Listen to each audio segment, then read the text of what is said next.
啊，大家好，欢迎收看今天的马斯克记，我是面具人。哎，不对，今天不是马斯克记，因为我的老婆出轨了啊！哎呀，真是不好意思说啊。目前呢，我还在派我的4000战地记者在偷拍当中，我在取证，到时候有证据了我就揭发他啊。那么今天就先我一个人讲吧。那么遵循一下大家的规矩，先报一下日期吧。观众朋友们，大家下午好！今天呢是2020年的2月20号，星期四。那么今天来讲点什么呢？看标题，全面复工开始了。那么共产党的真相太残忍，红色贵族真的脏，香港人、大陆人都太惨了。海外民运不会告诉你的内幕，企业家的2.0就要来了。今天早上呀，我起来刷马桶的时候呀，手机忽然响了一下啊。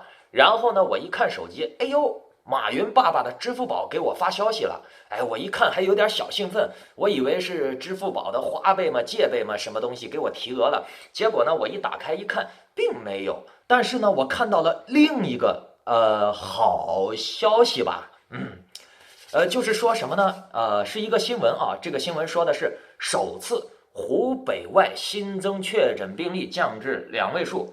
我们来看这个新闻是怎么写的啊。2月17日，31个省、自治区、直辖市和新疆生产建设兵团报告新增冠状肺炎确诊病例1886例啊，湖北新增病例1807例。那么这也就是说，除了湖北以外，30个省区市和新疆建设兵团仅新增了79例，全国的新增病例迎来了14连降。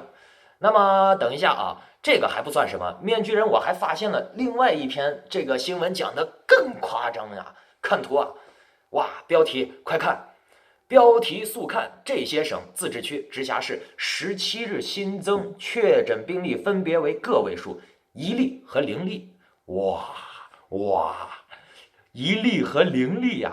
看到没？看到没？我大天朝就是威武，只要我党一句话，冠状病毒全消失，斗天斗地斗病毒，韭菜复工壮镰刀。从一开始呢，这个冠状病毒呢，它就是听从党的领导、党的指挥。这个冠状病毒从一爆发至今呢，一共走了我们共产党3个经典路线。第一个呢是国际路线，第二个呢是群众路线，第三个呢是自主路线。那么这3个路线是什么意思呢？听面具人我一一给你讲来。这个第一个什么叫个国际路线的啊？就是说这个病毒从一开始它报道的时候，国内新闻就说呀，哎，这个病毒国内可防可控，感染的呢都是外国的。那么这个病毒呢，走的就是爱国主义的国际路线。总书记见了都表示啊，这个病毒嘛，非常的有党性啊，非常的听话，只感染外国人，不感染中国人 ，very good。那么第二个路线呢，就是这个病毒呢，在国内爆发的时候，国内媒体都报道这个病毒呢，只有中老年人是易感人群，老年人才会得，年轻力壮的人是不会得的。放心吧，妥妥的，么么哒。所以呢，这个病毒呢，还在帮党全面消灭中老年累赘人口，免得他们浪费社会资源、浪费金钱。毕竟呢，现在国家的养老金都亏空了。这些子老头子老太太，现在不消灭他们，留着他们以后迟早会出问题，不如现在先把他们灭了。但是呢，用什么方法，用什么手段去消灭这些中老年人口呢？那么暴力的手段肯定是行不通的啦。哎，有了，这不是这么有党性的病毒还在这儿呢，如此听党话、听党指挥的，走群众路线，消灭低端人口呀，消灭老年人口呀。那么为什么要消灭中老年人口呢？可能有很多人不明白。其实呀，面具人，我给你举一个例子，你们就明白了。观众朋友们，你们现在想一下啊，你们现在想一下啊，你们现在欠我面具人80万啊，承诺呢，等我到50岁的时候还给我。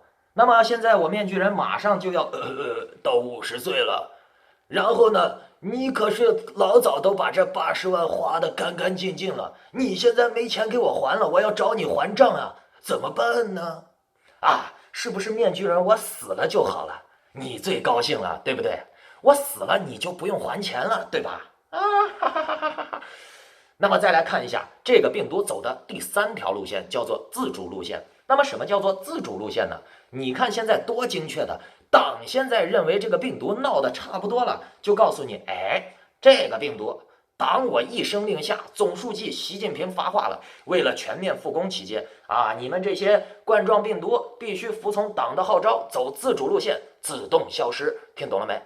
你看这个病毒啊，它还真是听党的话，说消失就消失，完全是自主自觉。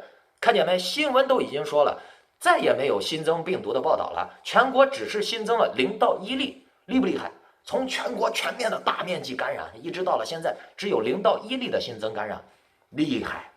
那么现在就牵扯到了一个上工的问题。面具人，我看了国内的新闻以后，也差一点陷入了被洗脑的边缘了。哎，我陷入了一个自我沉思啊！我在思考，是不是面具人我被国外新闻洗脑了啊？现在国内一片欣欣向荣，一片祥和呀。难道我面具人不相信党是我自己的错了？党现在明明已经完全控制住病毒了呀！看来我面具人是被西方列强洗脑了。算了，号召大家复工吧。但是呢，我又想了一下，不对呀，宁可信其有，不可信其无呀。这个病毒传染性这么强，为了一天的工资100-200块钱，万一带病毒回家了，传染了全家，那可划不来了，全家一起挂光光，对不对？但确实呢，有一个怪象啊，这就到了我们今天的重点了，就是这么多的韭菜就是要复工撞镰刀，就是要送死，并且这些韭菜呢都很高兴、很开心的、欣欣向荣的去撞镰刀啦、开工啦、赚钱啦。唉。这些韭菜啊，他们就算是送死，也是心甘情愿的。那这里呢，我想再结合一下香港反送中的5大诉求来讲一讲。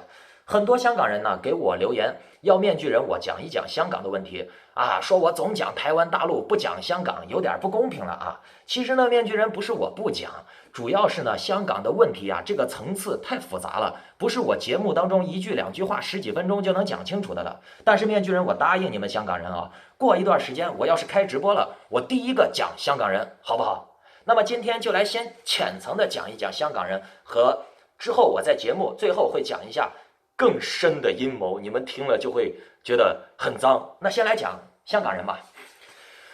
我们刚才看了啊，大陆人为了100-200块钱的工资，宁可搭上全家的性命去送死去复工。那么香港人呢，其实现在也陷入了这种误区。很多的香港人进我的群里面说自己要光荣牺牲，要荣光香港，要用流血唤醒香港人，要用生命和共产党硬抗到底。而且呢，我也确实看到了很多香港朋友给我发送的一些年轻人牺牲的照片。哎呀，我面具人看了以后，确实也挺心痛的，你们知道吗？我还痛骂了这些香港人，他们只会二维思考。那么这个二维我在后面直播再讲，太深奥了啊。先进入正题啊。其实呢，你们知道吗？共产党的统治从一开始就讲究的是暴力革命，你们知道吧？从大饥荒到文革到8964，共产党靠的是什么来维持政权的？你们想一下，我给你们5秒钟时间，5、4、3、2、1，咚咚咚咚。可能有些人想的是共产党的统治是靠谎言统治的，有些人想的呢是暴力。其实面具人，我给你们一个更准确、更精确的定位：共产党的统治，它就是靠杀人来统治的，啊，不但用坦克车、机关枪，还要用瘟疫病毒啊。他的目的是什么？他要杀到你恨，杀到你怕，杀得你爽，杀得你高潮，杀得你求他杀你，杀得你主动要他杀你，杀到你有斯德哥尔摩综合症，用杀戮和恐惧让你心里面逐渐扭曲变态。那么共产党从一开始用小杀小死勾起你的恨意，然后呢，你们的恨意扩散以后，再做出了不理性的事情以后，共产党再借机去大杀清理，最后将仇恨、杀戮和恐惧混合在一起，根植在你们每一个人的心中，让每一个人都患上了贡德戈尔摩综合症，让每个人活在恐惧、迷茫和极端之下。在这种状态下的人，没有多少理性思考的，他们只会二维化的思考，非黑即白。小粉红，香港人现在都是陷入到这种误区当中，这样的人呢，反而是很好统治的。我们可以看一看世界上的集权国家的人民几乎都是这样的思维，并且呢，非常的极端且情绪化。伊朗、朝鲜、古巴、中国，你们来看一看这一些国家的人，哪一个不是特别极端的？我告诉你们为什么？因为容易被煽动情绪的人是最容易被当枪使的。一呼百应呀，不管这个呼应是什么，正面的还是反面的，也就是不管是呼应你去复工，还是呼应你去上街，结果都是韭菜撞镰刀去送死，而忽略了更智慧、更有智商的处理问题方式。而获利的呢，就是那些高高在上的观察我们的人，那些观察者。我们来看，不管是复工还是去上街游行的，他们最终的结果就是韭菜撞镰刀，就是去赶死，就是去死。那么这也就是共产党想要的结果，只不过呢，大陆人和香港人的表现方式不一样而已。但是呢，结果都是殊途同归。你们想一下，是不是？你们以为共产党傻呀？你用生命就能唤醒他？在共产党的眼里，死一个和死一亿是没有区别的。死的越多，对他的政权越有利。马克思呢，他就是恶魔披着天使的外衣，用死亡的阴影来解放人类的。现在你们知道，两种不同的表现方式，其实呢，结果都是同样的，都是观察者想要的结果。是不是你们觉得自己只是一个二维的被操纵的游戏人物一样，而不自知呢？细不细思，极不极恐。其实呢，接下来呢还有更恶心的，就是这一次为什么大力鼓吹复工做假新闻呢？为什么原因呢？浅层的意思大家可能都想到了，就是哎呀，不复工，中国的经济就要停摆了，共产党扛不住了。其实呢，这是浅层次的。老百姓呢，这一次呢，已经做出了自己历史的选择，就是死也要当奴隶，对吧？不愿意在家待着等待巨变的来临啊，就是要上工去送死。那好，我面具人就顺着你们的思路继续讲下去。听完了以后，你们就觉得啊，就知道了有多么的脏了这个党。之前呢，向松作说过什么？现在的共产党就是要消灭私营经济，对吧？消灭私有制。中国呢，在中间邓江执政的时候呢，还走了一段经济松绑的路，给私营经济创造了很好的营商环境。可是现在呢，这几年呢，中国全面向左转，全面强调红色基因、贵族气质、阶级论、血统论，走的就是集权奴隶制，这种比种姓制度还恶心的皇权主义。那么要走这一条路，必须要扫除的就是私营大老板，他们是障碍。之前国内的微博不也说了，私营企业家们已经完成了历史使命了，到了该退场的时候了。那么怎么扫除呢？怎么扫除？用暴力。强行收割呢，只会加剧资本的外逃。这不，脏的手法就来了，刚好赶上这波瘟疫啊，武汉肺炎。现在呀，号召复工，就是这些脑瘫韭菜们的民心所向。你看，党给你复工的机会，给你赚钱的机会了吧？停工了那么长时间，赶紧去赚钱吧！我党给你机会了，还不感谢党？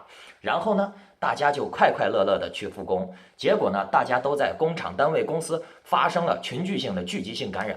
韭菜们都得病了，家里面人也得病了，韭菜们一片哀嚎。到时候呢，党就会带风向，指责说某某某企业负责人监管不到位，卫生不达标，党的安全防护措施没有做到位。你们这些韭菜要恨就恨你们的老板，压榨你们的劳动力，结果呢，没有把你们的性命安危放在眼里，害得你们全家得病，恨你们的老板去吧。这不就是典型的发动群众斗群众，经典的阶级斗争。工人阶级仇恨全部指向资本阶级，工人阶级斗资本阶级。然后呢，光荣伟大的红色贵族啊，为了平息民愤，替老百姓伸冤，决定制裁这些企业家，全部通通抓起来坐牢，给善良的老百姓一份满意的答卷。那么活下来的老百姓呢，就更加爱戴伟大光荣的党了。身体不好的老百姓呢，在这场瘟疫中就自然的被淘汰了。更现实的问题是啊，其实现在中国的粮食大部分是靠进口，农民工已经不种地了。现在我党需要的是什么？听话、听党服从的机器人。尖端的研发人才那几个人就够了，剩下的农民工有技术的继续进工厂务工，身体不好的劳动力差的啊，在这一次疾病当中就淘汰掉了。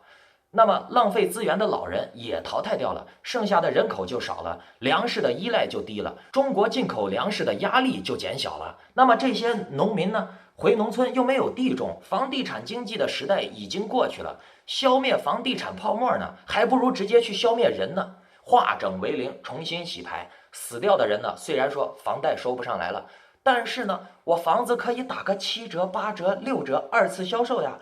到时候媒体把风向一带，又可以引起一波抢购潮。房贷没了怕什么呢？货币是政府的，他不怕。红色贵族要的是资源，要的是掌控权。那么重新洗牌以后，可以降价再卖房呀，农民工又可以抢购了，又可以得到更多的务工机会了，买房优惠、上学机会了。其实我党巴不得你赶紧上赌桌，再接着玩这盘游戏呢。很多人可能会问了，那死了这么多低端人口，没人了怎么办？共产党它就是这样呀，管天管地管生育，到时候呢再出台点政策，对不对？要人还不简单，5年10年就是生一波，一生三，三生万物，对不对？比如啊，给你个优惠，生孩子买房可以优惠，你生孩子就送房子，每个月你只需要月供就行了，听起来就美好呀，太棒了！红色江山代代传，懂不懂？生孩子只需要几年就可以一波一波、一波一波的制造小型的奴隶机器人，而红色贵族的江山是万代相传，是代代相传，是无限时间的、终身执政的、无穷无尽的。你们这些韭菜是需要一波一波的长的，但是呢，永恒的红色贵族，人家是无穷的时间，人家等得起，可以永生永世的在割韭菜，这就是奴隶制，皇权。新的奴隶制时代已经要开启了，你们准备好来到新的纪元了吗？准备迎接贵族计划经济吧，你还是你，我还是我，贵族永远是贵族。我们下期再见。